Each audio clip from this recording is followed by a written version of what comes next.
It's time for the Onyx News.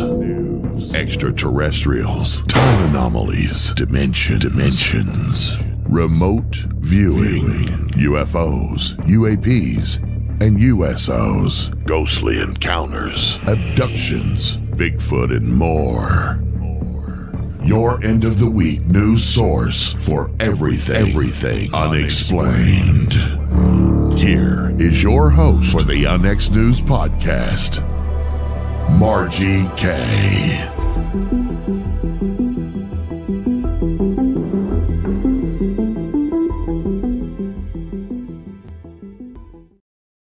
Hello and welcome to Onyx News. I'm your host, Margie K, and here we are this evening, another fun Friday night. And I've got two fantastic guests this evening. I do want to mention a couple of things before we get started.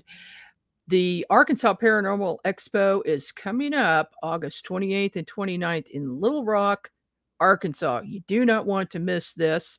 If you would like some free tickets, 2 free tickets, I've got 2 sets of tickets. And when you get there, you will also get free t-shirts on site.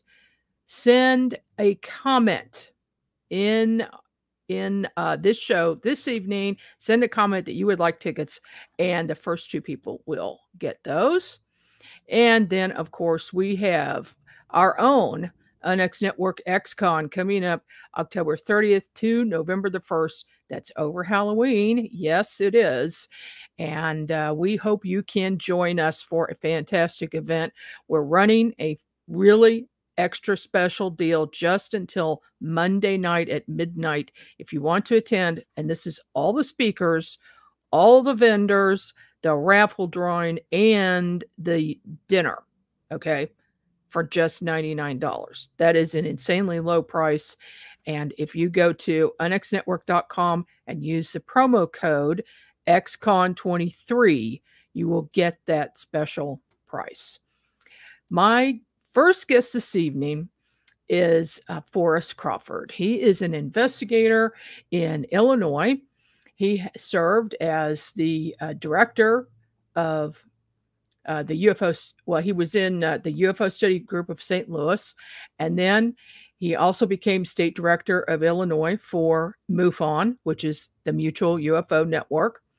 He was also appointed to the staff position of computer specialist and designed and implemented the first computerized database to hold and manage all of MUFON's paper files. And what an accomplishment that is, because that would certainly have been a nightmare. He also served as the Midwest coordinator for the Center for Crop Circle Studies. He's lectured on his research all over the U.S., and he's been featured on several or numerous radio shows and several TV documentaries. So I'm going to welcome to the program Forrest Crawford. Hi, Margie. Yeah. Thanks for having me. Great. Thank you so much for taking time out today. Of course, you are going to be a speaker at XCon later this month, and we're going to give a little teaser about what you're going to talk about. But let's delve into your background a little bit. How did you become interested in the paranormal and especially UFOs?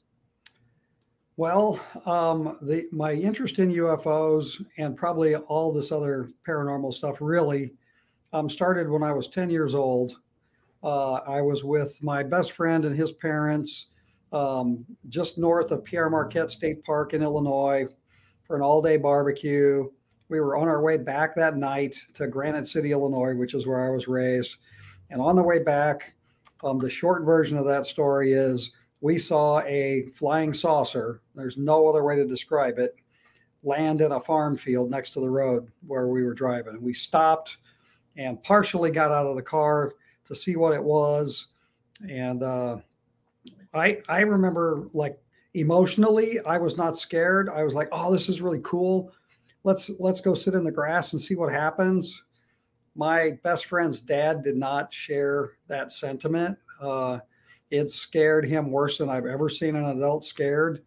And so the way I tell the story is that's when the Nash Rambler exceeded its design capabilities, because he yelled for us to get back in the car and he floored it.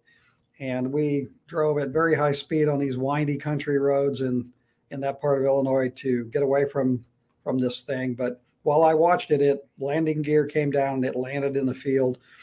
For lack of a better description, it kind of looked like the Pizza Hut logo. It was a classic flying saucer looking thing, little windows around the upper part and a short, stout sort of antenna looking thing in the top middle of the craft. It looks like other things that have been reported, and that even at 10 years old, I looked at that and went, that's not one of ours. That's not from around here. And so it piqued my interest, and I started looking into everything UFO related and paranormal related from that point forward. So I claim that I've been doing UFO research since I was 13, because that's when I started collecting books. And by the time I was 16 years old, I had a paperback collection of UFO books of 500 books. So I would do odd jobs and earn money, and I would buy UFO books. So that's how long ago I got started, and so that was 52 years ago. You can do the math if you want to know how old I am.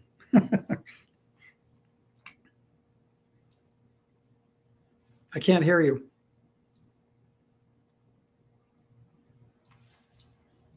Okay, now I've noticed a pattern with people going back to the 1950s with some of the more well-known UFO witnesses who then later wrote books, and that they had their first encounter and their first awakening, so to speak, around age 10. And here you had that at age 10. I find that very interesting. And I have ran into that myself in my investigations over the years.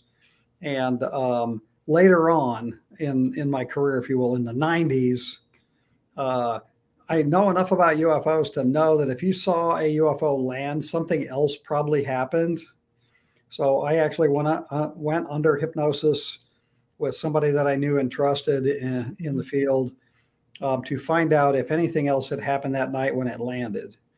And what was interesting that came out of that experience for me was that nothing else happened at that instance, but something else had happened earlier in the day that I had not remembered at all my whole life. Even with knowing all of this stuff about UFOs, nothing ever triggered this other memory of something that happened earlier that day in broad daylight. So that was really, really interesting to me. Is that something you want to share with us? Sure. During the day, this was sort of an all-day barbecue with my friend. My friend's uncle owned a clubhouse up on the Missouri River. I think it's the Missouri River. Yeah. And so we went up there, barbecue. And my friend John and I were on the edge of a farm field shooting our BB guns, at cans and stuff that we had set up in the field. And at some point, he says, I'm going to go back down and get a hamburger or something. And I'm like, I want to stay here and keep shooting BB guns, right? So he left and went back with the others on the other side of the house. And I stayed there. And this craft flew overhead, and I was instantly and completely paralyzed. Like I couldn't move. I was looking straight up like this, and I couldn't move except for like my eyes. This triangular shaped craft came overhead and set down in the field, maybe 75, 80 feet away from where I was standing. And before anything else could happen, two other disc-shaped craft flew into the scene, and when they did, I was not paralyzed anymore. Whatever was causing that went away. The triangular-shaped craft went up in the air and darted off at extreme speed. One of the disc-shaped craft went after it. One of the other disc-shaped craft landed in the field close to where the triangle had landed, and I had a very familiar feeling about that craft. Once that disc came down and landed, which was like the one we saw later that night, I was not afraid anymore. So I think the most interesting part of that story is that I went for, so many years without remembering any of it. So. Oh, well, that happens to a lot of us, and a lot of us who are researchers and investigators in ufology are in it because we've had our own experiences and want answers. Yes. Yeah, I naively got into it thinking that I was going to find all the answers, but no, that never happens, does it? It doesn't, and and that's the reason that and I've only recently started telling that story, by the way, because that was a very private thing. But I think it's time that people understand how these experiences unfold, especially for researchers, because I know lots of the researchers in the world, right? And many of them are personal friends of mine, and we've talked, and there's more of them than not have had personal experiences, whether they talk about them at the podium or not. And Yes. so I've always tried to get many of them to talk more about these things. And so if I'm going to do that, I need to tell my story too, you know. But when you use the term awakening, that's what is like, yep, that's what it was, is because I haven't awakened to knowing all the answers, but I have awakened to knowing all my answers. Mm-hmm. Okay, that's different. And to the fact that there are beings out there that are non-human. Absolutely.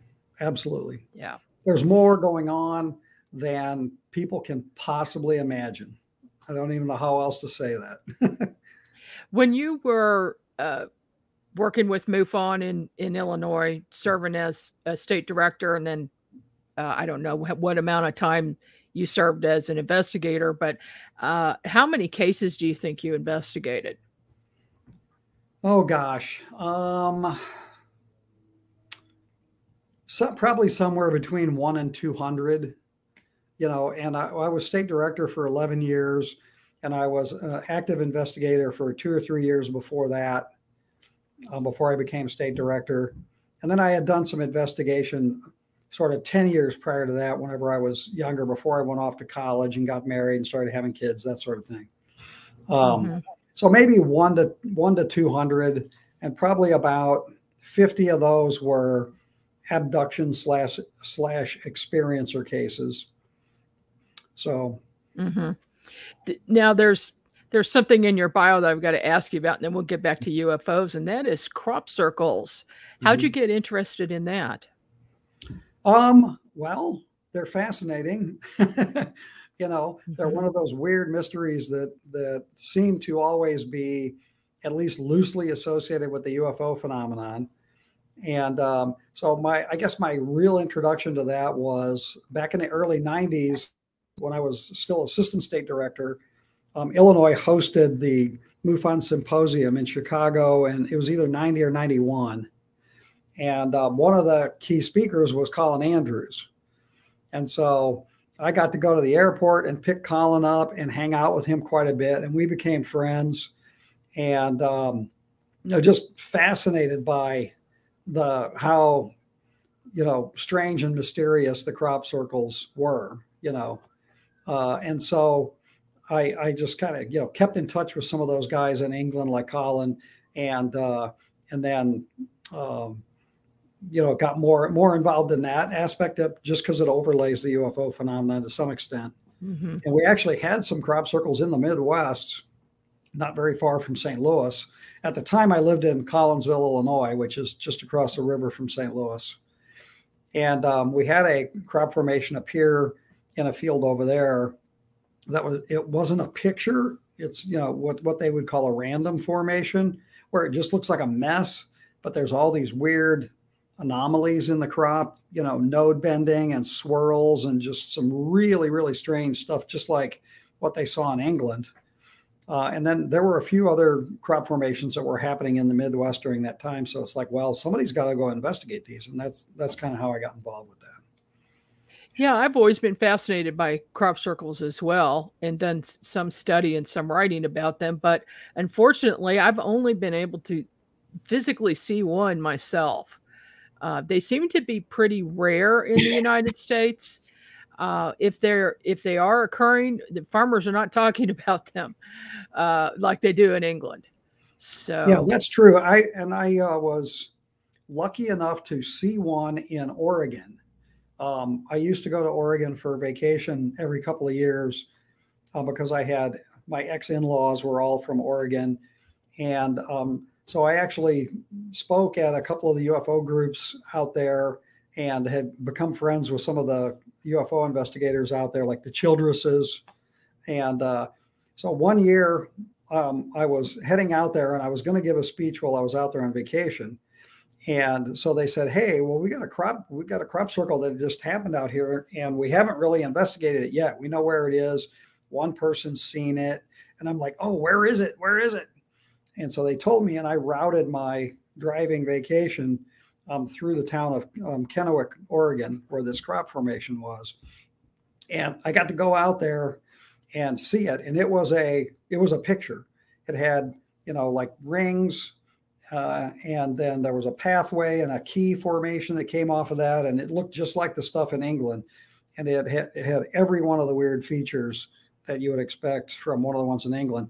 And so I was lucky enough to see it on the day that it was harvested.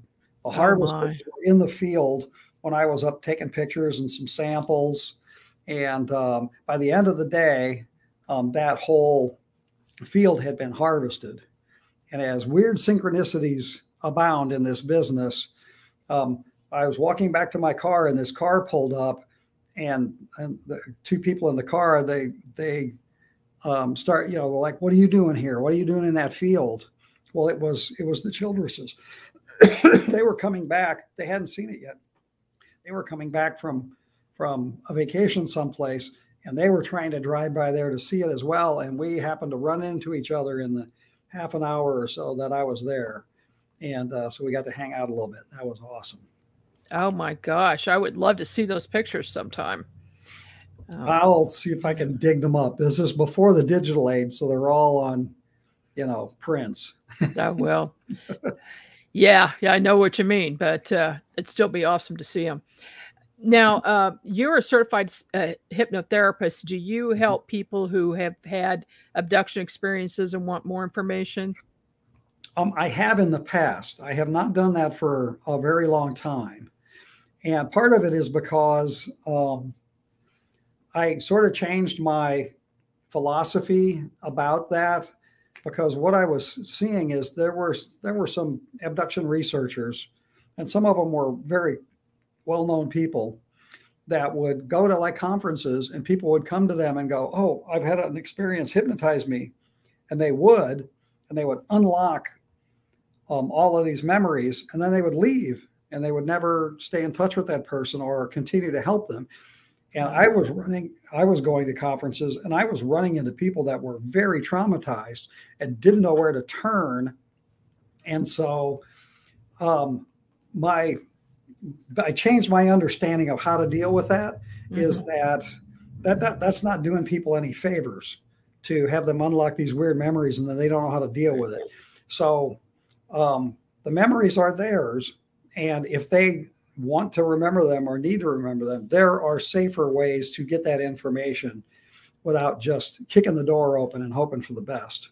So I really, late 90s, early 2000s, I quit doing hypnosis session with abductees. And instead I would instruct them, there's ways that they can do it themselves and they can pull the memories up. And it basically, you keep a dream journal by your bed. And when you go to sleep at night, you do like a self-hypnosis sort of technique, if you will, where you just repeat over and over again what you want to remember or what you want to know. If it's about an incident, you just repeat over and over to yourself as you're falling asleep, "I would like to know more about that time where I had 2 hours worth of missing time in the field," right? And just because you know what it is, you know what the information is. You're just keying on that event. So you just repeat it over and over to yourself as you fall asleep. And then if you wake up with memories or dreams, write them down. So then what happens is the mind only brings forward the memories that the conscious mind is able to deal with.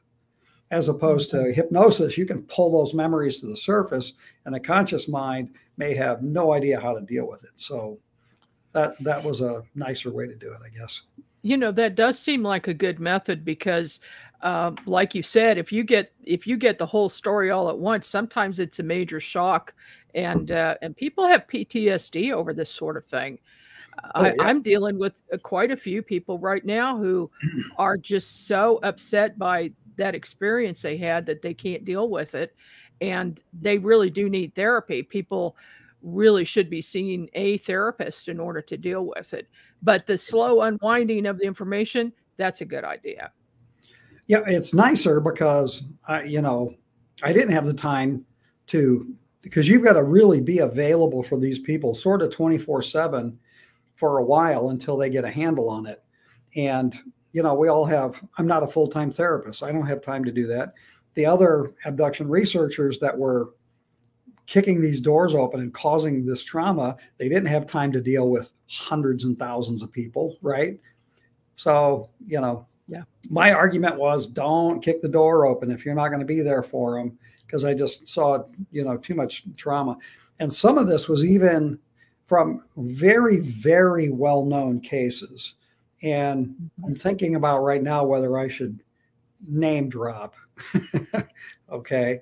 Let me put it this way. I'm very good friends with one of Bud Hopkins' key witnesses, okay. Or key subjects.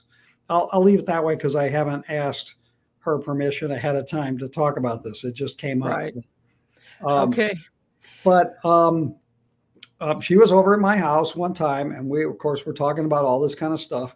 And there's a lot of focus on negative experiences. Now, I don't believe for a minute that all the aliens are negative or that all the aliens are positive. It's all of the above, okay? And sometimes it's your perception or perspective on the experience that colors whether it's positive or negative for you. And so I had spent a lot of time talking with this person who's a friend, and I was coming to the conclusion that this didn't really sound like a negative experience, but all of her memories were very negative and very scary. And so I brought this up, and I said, do you really, really know what's behind all of this? And because nobody had ever asked her the question, do you know why they're abducting you? Okay. And she's like, well, no. And she goes, well, hypnotize me. Let's find out. And so I did. I lay down and I hypnotized her. And the other thing is, when you hypnotize people, you have to be really careful how you word things. Okay. And so if you don't want to lead the witness, you don't want to trigger fantasy prone, memories, that sort of thing. So I put her under hypnosis, and we went to one of her more recent experiences. And I said, do you know why they contact you? And she's like, no. And I go, ask them. And she, like, under hypnosis, everything about her changed. And she came out of hypnosis, which you don't normally do that. You normally do not sit bolt up out of hypnosis. And she's like, oh my God, I agreed to everything that they do to me, to all the experiences. And I go, what do you mean you agreed? And she's like, I gave them permission from the very beginning to do all these things to me. And I go, then why are you afraid when these things happen? And she was like, I shouldn't be. Okay. And it's like, so why did you agree to this? And the real bottom line of this that really opens Pandora's box of discussion, if you will, is she goes, I'm related to them. Uh-huh. Okay. Well, guess what?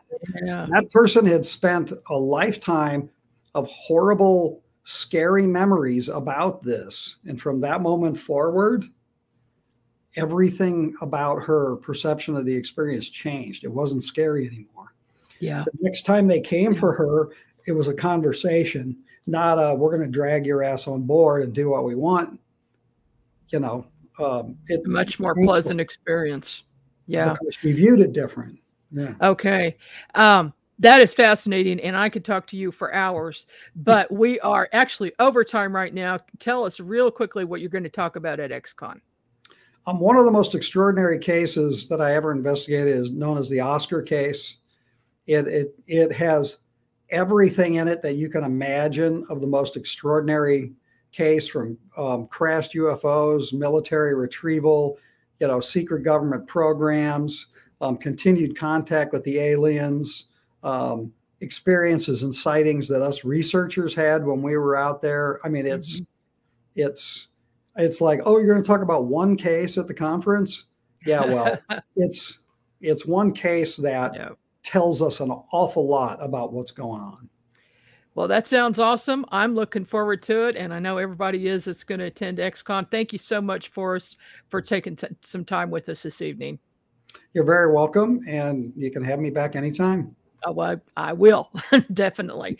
All right. We are on a break. I'll be back right after this. Are you thinking about purchasing a wood-fired heating or cooking appliance but don't know where to start? The new book, Wood-Fired Heating and Cooking, will guide you through the process and make the decision much easier. Find out about wood stoves, wood-burning fireplace inserts, masonry heaters, cook stoves, brick ovens, and more. Learn about operation and maintenance, buying and storing wood, even how to make your own charcoal. A bonus section includes delicious recipes for cooking in a wood-burning oven, grill, tandoori oven, or smoker. The wise homeowner, prepper, or homesteader will have the ability to heat their home with wood when the power goes out, or to save money on increasing gas bills.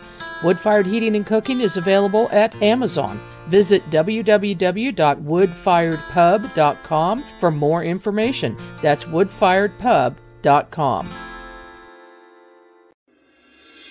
It's almost here, ladies and gentlemen. The UNX Network Year 2 anniversary at XCon 2023. XCon is being held this year from October the 30th to November 1st at the beautiful Oasis Hotel and Conference Center in Springfield, Missouri. Top speakers include host of America Unearthed, Scott Walter, plus Haley Ramsey, Sev Talk, UNX's very own Maureen Richmond and Dan Terry, Mindy Toutfest, Harriet McFeely, Forrest Crawford, and many more. And they're all coming to deliver new information on topics like UFOs, alien encounters, cryptids and ancient secrets, and real hauntings from the afterlife. Join us for the film premiere of A Haunting in Blue Hill. And don't miss the Mad Hatter Paranormal Halloween Bash, Banquet, and Costume Contest on All Hallows Eve, October 31st. So join us as we close out the 2023 conference season. Info and tickets are available now at unxnetwork.com. That's unxnetwork.com, and we'll see you there.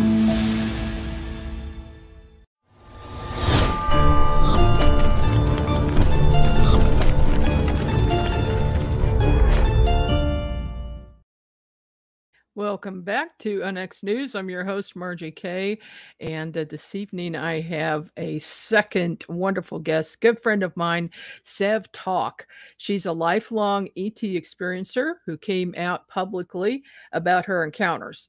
Sev is a spiritual counselor and does soul purpose readings for people who wish to know more about their purpose.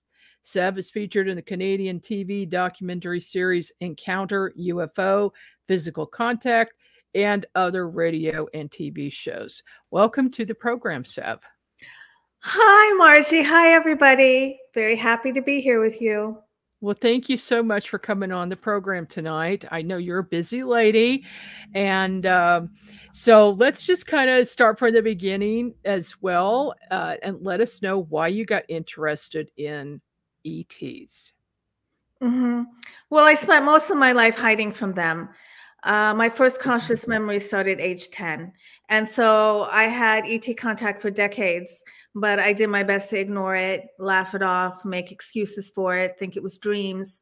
It wasn't until 2017 when the Greys burned 2 X marks into my back that I started getting into the whole UFO thing.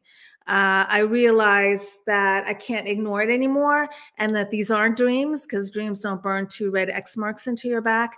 So I felt compelled to finally face it. And facing it was the best thing I've ever done, because I know now as an experiencer, if you don't admit to yourself that what's happening is true. If you lie about it, if you deny about it, you are lying and denying a very important part of yourself. And that affects all areas of your life because you're not being your authentic self. And I really saw a huge shift in my life and my perspective, the way I think, and just my happiness level when I finally came out to myself that all of this contact is true. And that's what I help experiencers do, come out to themselves. You can contact MUFON, or you can contact me personally through my website, planetsev.com. But that's the most important step. You don't have to write a book. You don't have to speak at conferences, but you have to come out to yourself. And I'm pleading with the world. Experiencers have the most remarkable, amazing experiences on Earth, or off of Earth. And we're being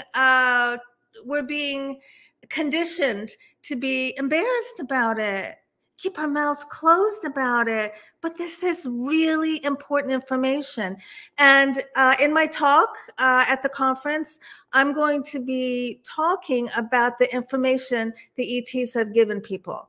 And pretty much it falls into 5 categories. They give us information about scientific innovation, about the hybridization program, about how to strengthen our psi abilities, about possible future fates of humanity, and also spiritual and self-empowerment messages. And these messages have changed people's lives. It's changed my life. It's changed many experiencers' lives. So I'm going to talk about those experiences. I'm also going to share the real pictures and drawings and paintings by these experiencers demonstrating what they saw.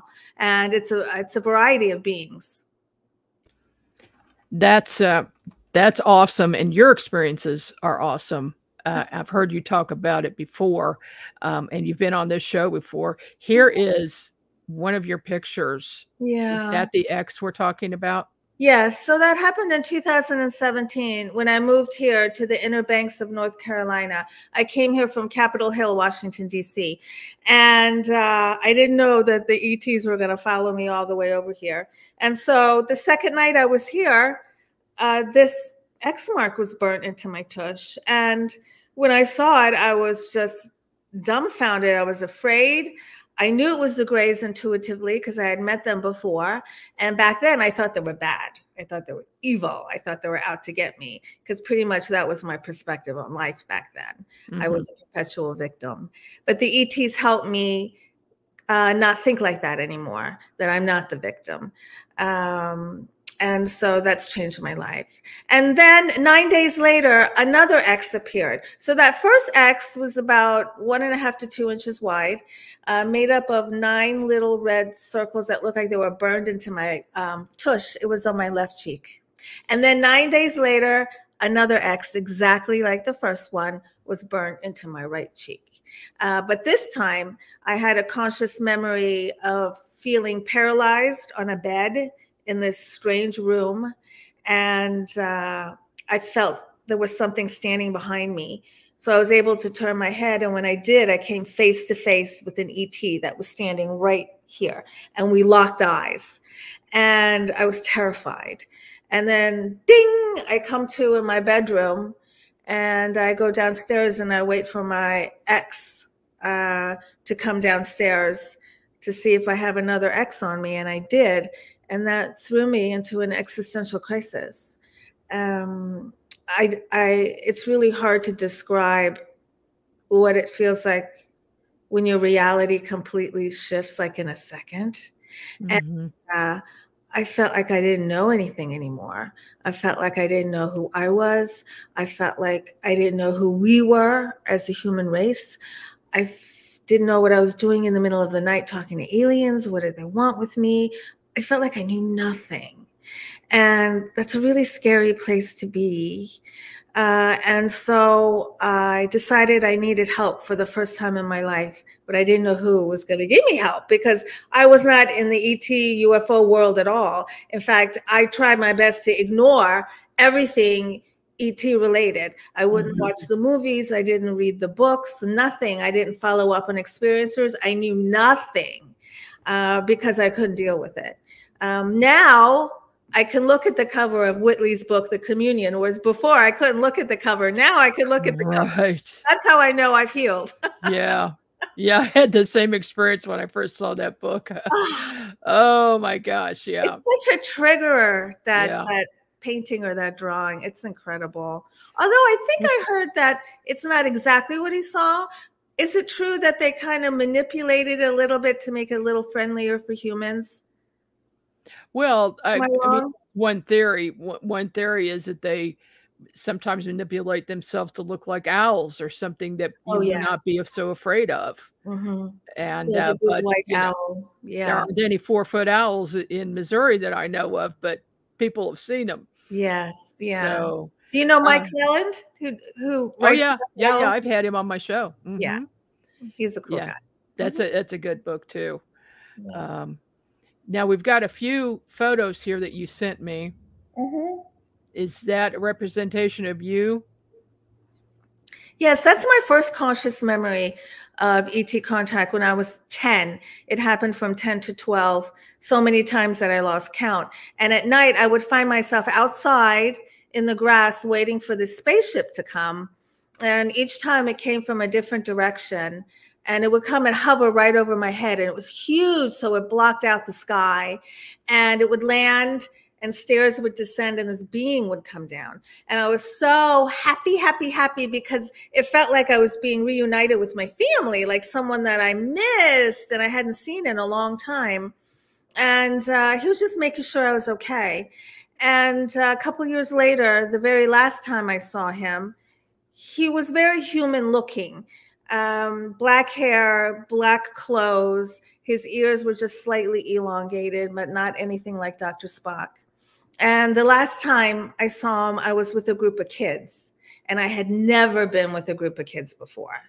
And we were lined up, and we were watching the spaceship go away, and we were really sad because we knew we weren't going to see him again. And I heard in my head, okay, it's time to get to work. It's time to do your job. And at the age of 12, I had no idea what that meant. And I would come back in my bedroom confused, because how I felt in my bedroom didn't feel as real as when I was with my space mother. That actually felt more real. Wow. So I would come back to my room, no grogginess, no nothing, just fully alert. And I would tell myself, okay, you just have to forget about it and get dressed and go to 5th grade and just try and be normal. And I could have told my parents, but I didn't, because they were believers. I have no idea why I didn't tell anyone until really just a few years ago. It's a lot to carry. Oh, it is. Yeah, certainly. And once again, age 10, this awakening happens, and you have a conscious memory of something. I've met a lot of people that's happened to, and myself included. So there must be something about that age. Oh, it started for you at age 10 too? Yeah. Oh, yeah. Oh, isn't that interesting?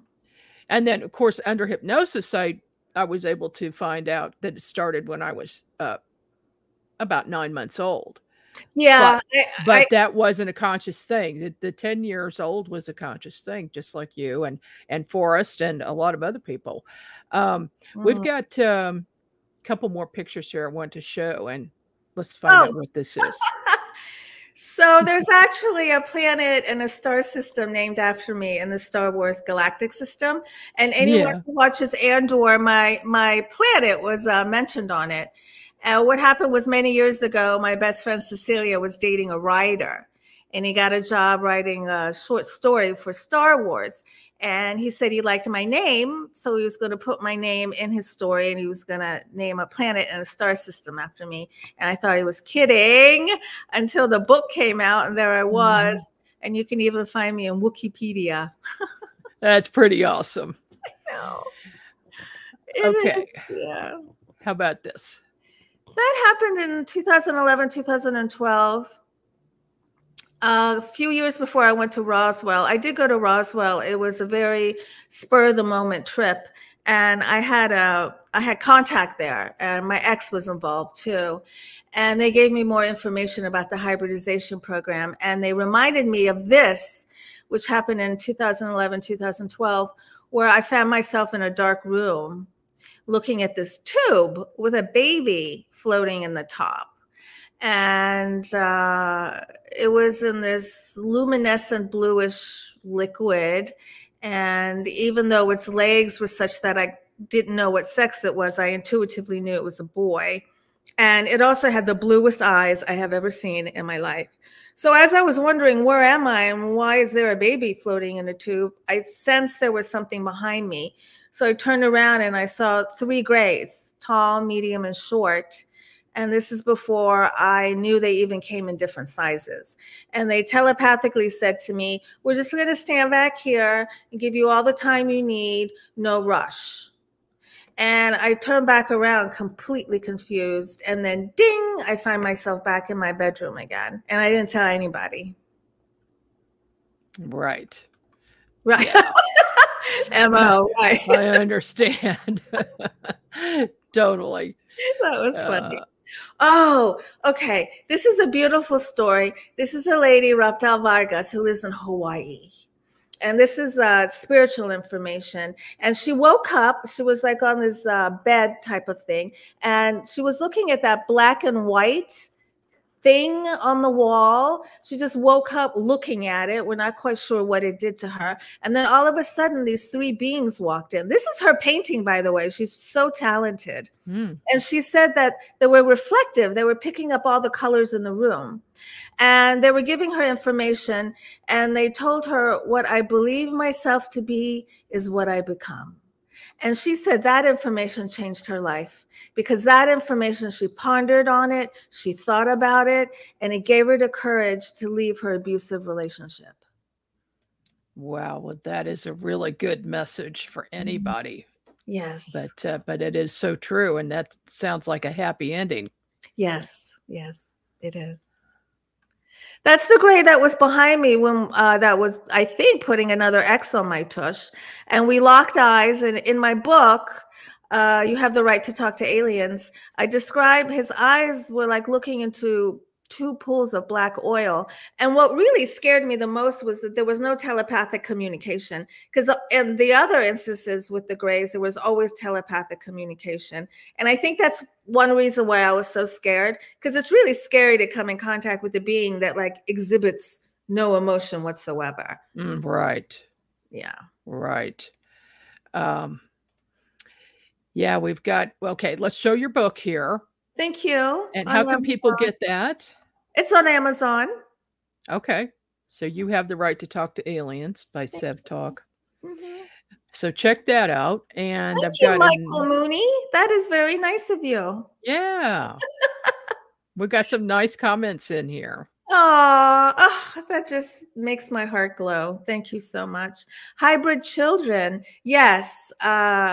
Yeah, I work with a lot of experiencers who have had these hybridization experiences and memories, and they're really some of the toughest ones for people to deal with, especially women, because in the beginning they feel victimized. And I loved what Forrest was talking about, how your perspective changes the reality of your experience. And so I was looking at everything through the victimization lens. And that's why I thought they were doing nasty things to me. But when I got rid of that victimization perspective, just like Forrest was saying, I realized that the grays were helping me this whole time. Right.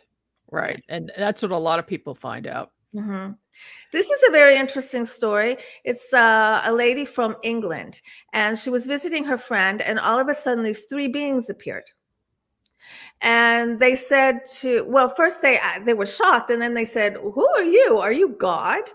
And they started to have a little bit of a discussion. And they said, we created this illusion, and the only truth is what one sees through our first eye, a personal perception, our own reality consciousness that layers on layers, which makes up this reality. So once again, we're being told that we make our reality. That is a message that happens again and again and again. And another thing those beings told them was that everything is made of carbon, hydrogen, oxygen, and nitrogen. So they decided to call those beings CHON, CHON, for carbon, hydrogen, oxygen, nitrogen. Okay. They called that group CHON.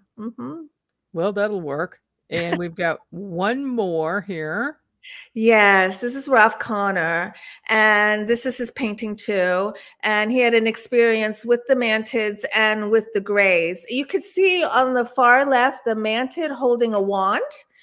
Sometimes we see grays holding wands, and this time a mantid is holding it.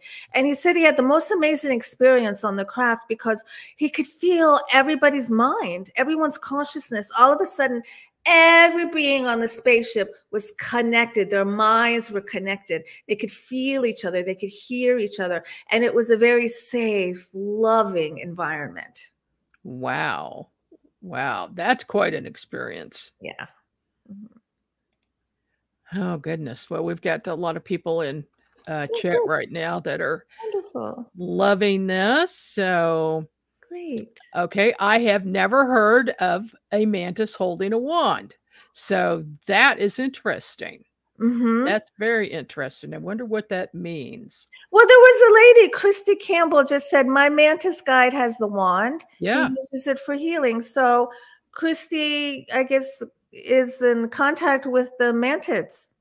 Must be. Maybe she can get more information on that wand. Yeah, yeah. Christy, send me an email after this so we can get in touch with you and talk about that wand. Is it like Men in Black when it like ding, it like erases your memory? Who knows? Maybe it's a flashy thing. Yes. Oh, yeah. Okay, so she's going to do that. Wonderful. Great. Wonderful. So we've got just a few more minutes here. Sev, is there anything else that you want to tell us about before the conference? Let's see. I have some TV shows coming up. I can't say exactly which ones they are yet, but one's on Gaia TV and other one's on the History Channel. And I have some other things in the works, some other conferences, but nothing's been finalized yet. It's time for me to start another book. Yeah, it is. So that is, that's on my list for next year. What's it going to be about? I'm not quite sure. I have the feeling it might be about the empowering messages the ETs give us. I'm not quite sure yet. There's so much to write about, Margie. Oh my gosh. There is. There are so many experiences. And the thing is, we're put on the planet to do a job, right? And we've got once, and sometime we figured out what that is, and then we don't have enough time to do it all. I know. Yeah, because usually you figure it out later in life. I know. Yeah, because we've got a limited lifetime in human bodies, so we do what we can, right? Yes. And I know you are a very busy lady. You're on TV all the time. You're doing documentaries. You're writing books, and you're talking a lot. And thank you for doing that, because the more that people like you talk about it openly, the more people who have had experiences feel comfortable about talking it with others about it, their experiences, and dealing with their experiences. Yeah, that's so important. That's so important. At least just come out to yourself. You really don't have to come out to anybody else. That's my biggest point. Just admit it. Admit it. And I'm here to help you admit it. All right. It's a good job that you've got. Let's put it that way. And thank you for sharing, and thank you for sharing so much fun. About your experience a little bit. I know it's much more detailed, so if people want to get the book, you'll find the whole story there. Thank you everyone for watching and for your questions. I so enjoyed it. Thank you, Margie. Thank you for everything you do. Well, thank you so much, Sev, and we'll be seeing you soon. We're going to bring Sev in on Zoom at the conference, but she will be live and she will take questions. So keep that in mind, and we'll see you soon, Sev. Bye. Thank you so much. Thank you. All right, Forrest Crawford and Sev Talk are two of our speakers at XCon.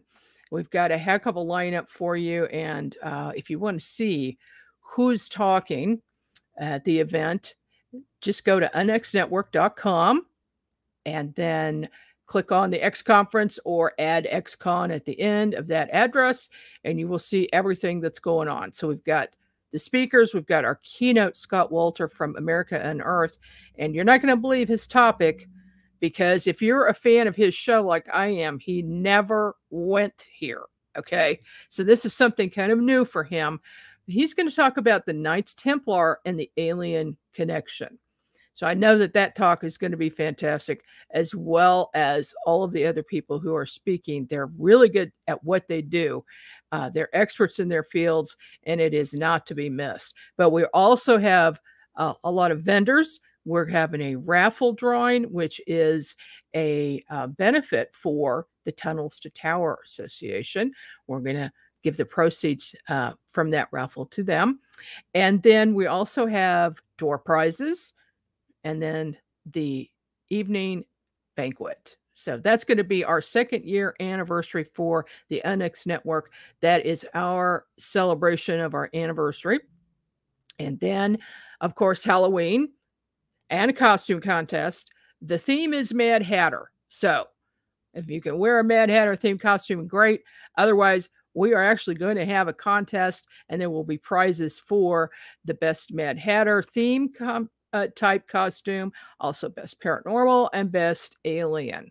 So all of that, folks, if you sign up by Monday, you can get in for $99 and use the promo code XCON23 in order to do that.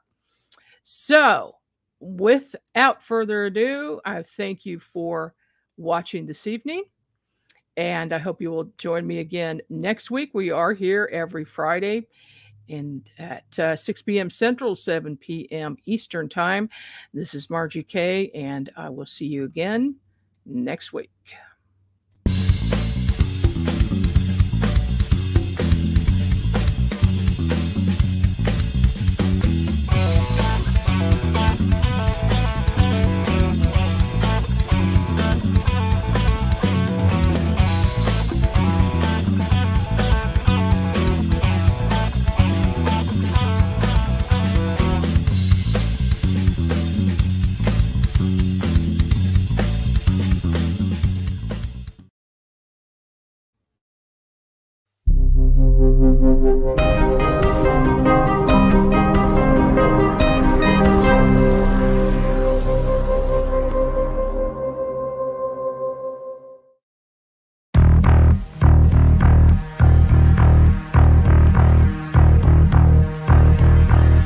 In the heart of Nebraska, a paranormal disturbance has been uncovered.